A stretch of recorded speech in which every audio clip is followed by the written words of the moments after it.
Gout Gout just ran 200 meters faster than Usain Bolt did at the same age. Not close to Bolt's teenage time, faster.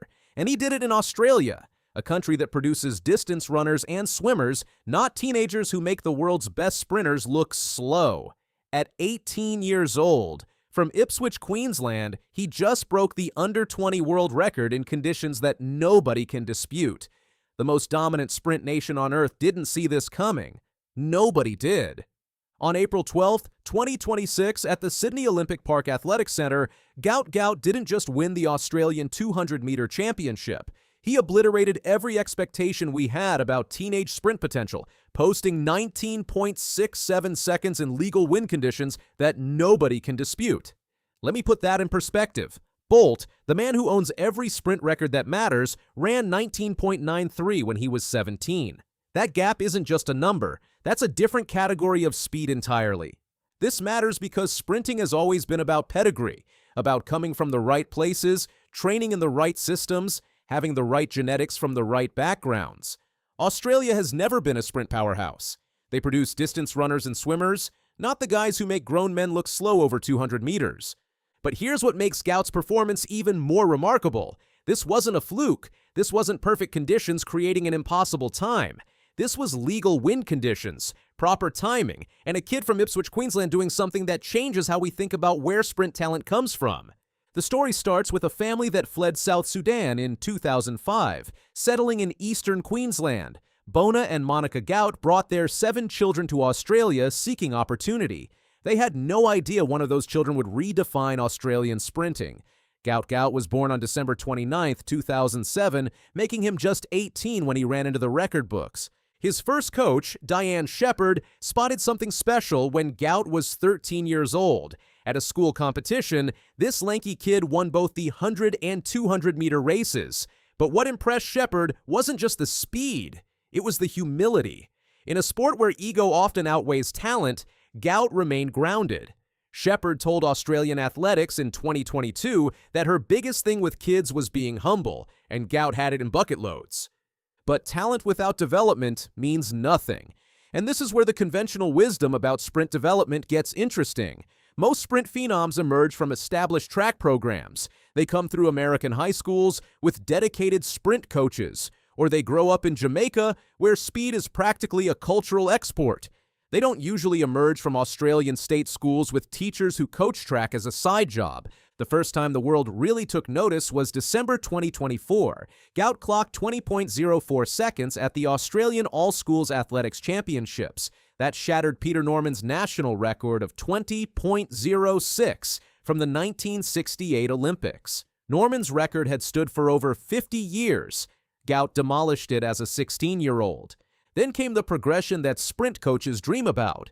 20.04 became 20.02, but he'd never legally broken the 20-second barrier. The closest he'd come was 19.84 with wind assistance last season. Legal wind conditions are everything in sprinting. Without them, records don't count. Times don't matter. You're just running fast with help.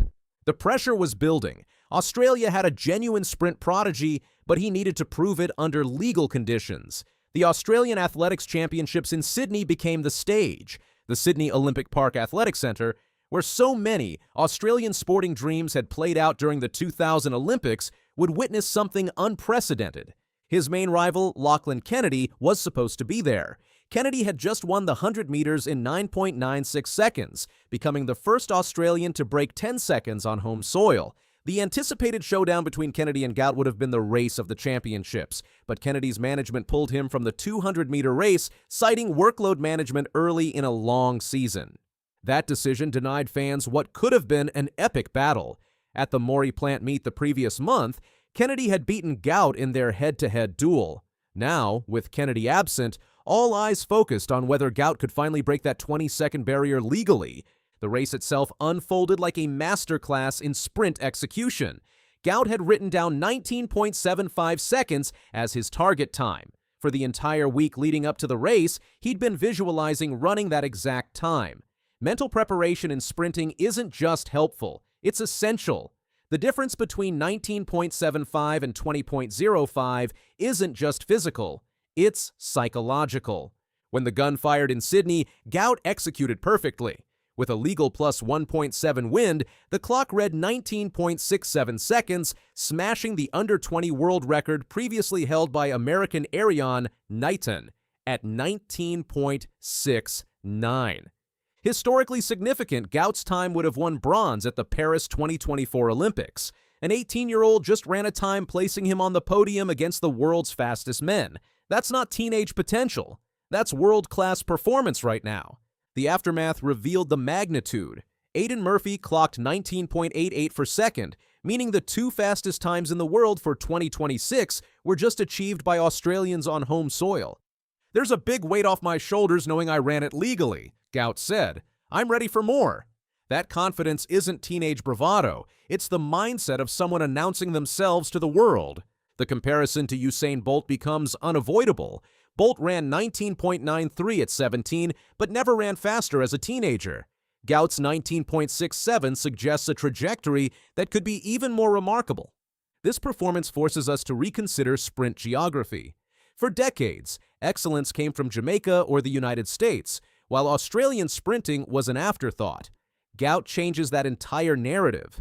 Fleeing South Sudan for Queensland, his family sought opportunity, probably never imagining it would include rewriting sprint history and putting an Australian teenager among the fastest humans in history.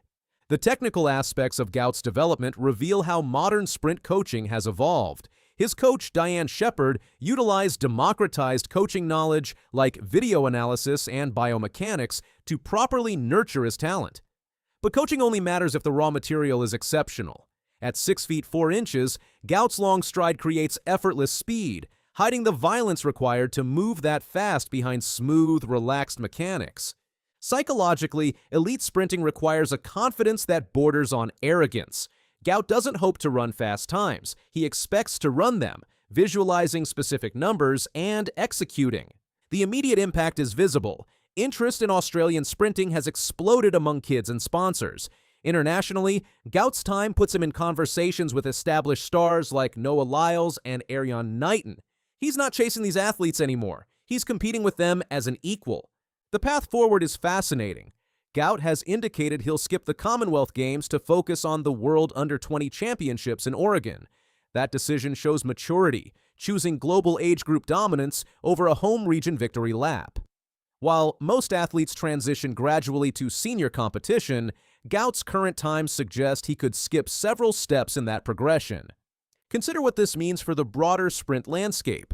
By challenging the traditional powerhouses of Jamaica and the United States, Gout proves that elite sprint talent exists globally in ways we haven't fully recognized.